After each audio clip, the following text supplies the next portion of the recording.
அவர்களே, இந்த சோதனை இல்ல, இதை விட எவ்வளவு பெரிய சோதனை வந்தாலும் நாங்க விளங்கணும். அந்த அலி ரலியல்லாஹு ஆரம்பத்துக்கே வாரேன், அந்த கருத்தை ஞாபகத்தில் வச்சுக்கோங்க. எந்த சோதனை வந்தாலும் எங்களோட பாவத்தால அதே சோதனையை இல்லாமலாக்குறது இந்த தௌபாவால மாத்திரம் தான் முடியும் என்றதை கணப்பில் கொண்டு சகோதரர்களே, நாங்க அதிகமாக தௌபா செய்வோம், அதிகமாக இஸ்திக்ஃபார்களில் ஈடுபடுவோம்.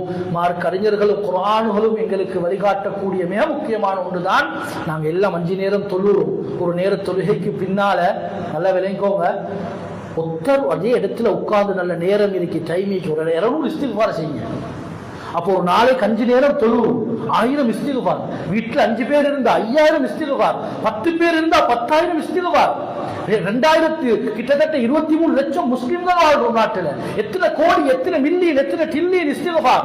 கண்ணியமானவர்கள் எல்லாம் கூடிட்டு இருந்தா அடுத்த சகோதரர்களை கிளம்ப போறதுக்குள்ளால எல்லா நிலைமைகளும் மாறி, எல்லா உதவிகளும் கிடைச்சி, அல்லாஹ்வுடைய பொருத்தமும் கிடைச்சி, நல்ல ஒரு நல்ல முன்னுதாரணமான நல்ல ஒரு சமுதாயமாக வாழக்கூடிய நல்ல சந்தர்ப்பத்தை அல்லாஹ் தருவான்.